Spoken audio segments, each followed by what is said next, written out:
प्रिय दोस्तों, महाभारत काल के प्रमुख पात्रों में से एक पात्र दुर्योधन को माना जाता है। दुर्योधन के अंदर इतना क्रोध, अहंकार तथा द्वेष कैसे आया, जबकि वह भी उसी गुरुकुल में पढ़ा था जिसमें युधिष्ठिर और बाकी पांडव पढ़े थे।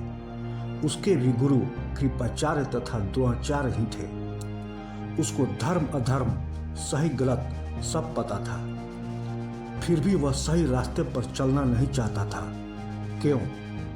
जब कृष्ण शांति दूत बनकर हस्तिनापुर पहुंचे, तब दुर्योधन ने क्या कहा, धृतराष्ट्र भीष्म पितामह ने दुर्योधन को क्या समझाया, इन सब बातों को जानने के लिए इस वीडियो को अंत तक अवश्य देखें। ओम भास्कराय यूट्यूब चैनल पर आप सबका स्वागत है। अगर आपको वीडियो अच्छी लगे तो वीडियो को लाइक कर चैनल को सब्सक्राइब अवश्य करें। इससे हमें और भी अच्छे कार्य करने की प्रेरणा मिलती है। प्रिय दर्शकों, आपके सामने प्रस्तुत है दुर्योधन और श्री कृष्ण के बीच संवाद का एक अंश जो गर्ग संहिता से लिया गया है। दुर्योधन कहता है, जनामि धर्मम न च मे प्रवृत्ति, जनामि पापम न च मे निवृत्ति, केनापि देवेन हृदयं स्थितेन, यथा नियुक्त अस्मि तथा करोमि। मैं धर्म के बारे में अच्छी तरह से जानता हूँ, किंतु मेरी उसमें प्रवृत्ति या रुचि नहीं है। और मैं अधर्म के बारे में भी जानता हूँ, किंतु उससे मेरी निवृत्ति और छुटकारा नहीं है। वह देह जो मेरे हृदय में स्थित है, उससे वशीभूत होकर ही मैं यह अधर्म करता हूँ। अतः मैं अधर्म से होने वाले पाप का अधिकारी नहीं हूँ। दुर्योधन कहता है, यह देह रूपी वासना, कामना, लोभ, द्वेष और क्रोध ही है जो अधर्म करने हेतु प्रेरित करती है।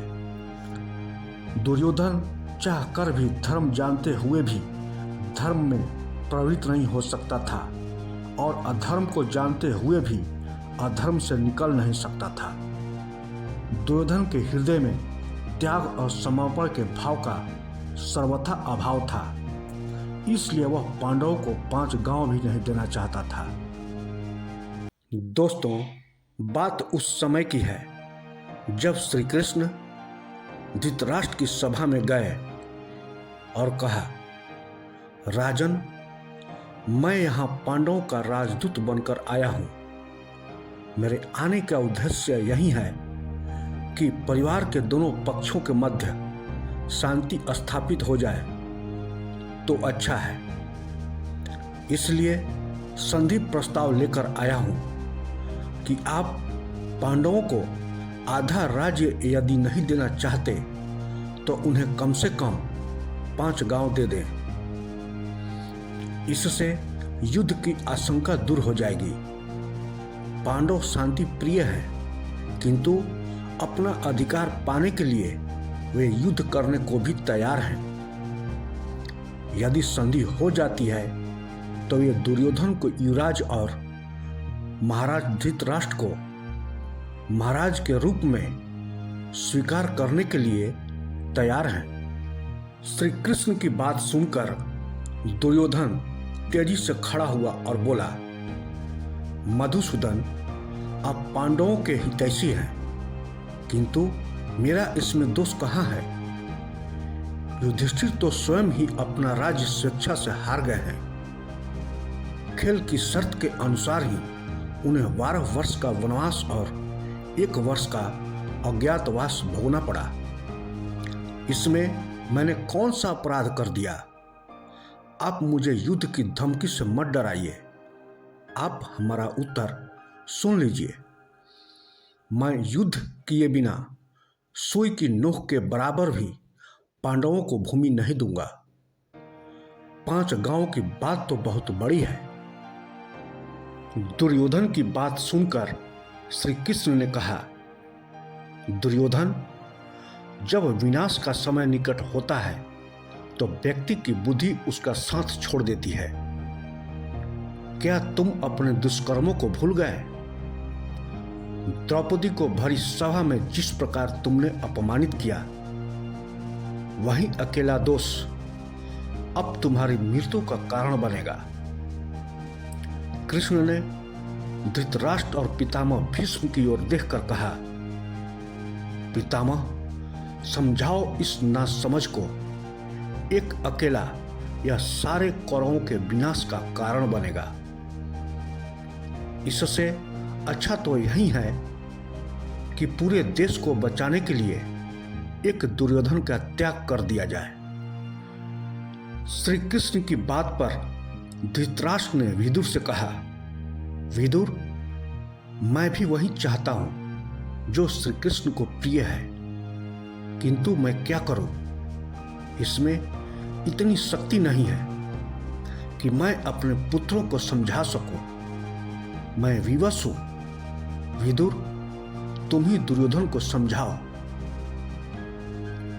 यह सब सुनकर दुर्योधन क्रोध से आग बबूला हो गया और चिल्लाया, दुशासन, इस दूत को बंदी बना लो। सारे झगड़े की जड़ यही है। दुर्योधन और दुशासन की चेष्टा देखकर सारी सभा सन्न रह गई। इससे पहले वे कुछ कहते, श्री कृष्ण हंसे और दुशासन तथा सैनिकों को पास आते देख एकाएक अपने विशाल रूप में आ गए। श्री कृष्ण का विश्व रूप देखकर सारी सभा अचंभित रह गई। पल भर के लिए धृतराष्ट्र ने भी अपनी अंधी आंखों में ज्योति अनुभव की और उनके मुख से निकला, हे कमल नयन, मेरा अहोभाग्य जो मुझे आपके विश्व रूप के दर्शन हुए। अब इन नेत्रों से मैं कुछ और देखना नहीं चाहता। मेरी दृष्टि फिर से नष्ट हो जाए। ऐसी प्रार्थना करते ही धृतराष्ट्र की दृष्टि चली गई। दुर्योधन कांप कर रह गया। सात्यकी और विदुर श्री कृष्ण के पास अगल बगल चले गए।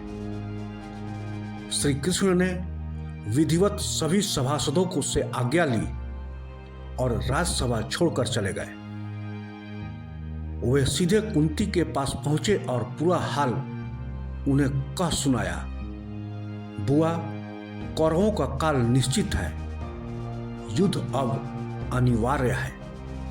कुंती बोली, कृष्णा, मेरे पुत्रों से कहना, क्षत्रिय माताएं जिस क्षण के लिए पुत्रों को जन्म देती है, वह क्षण अब आ चुका है।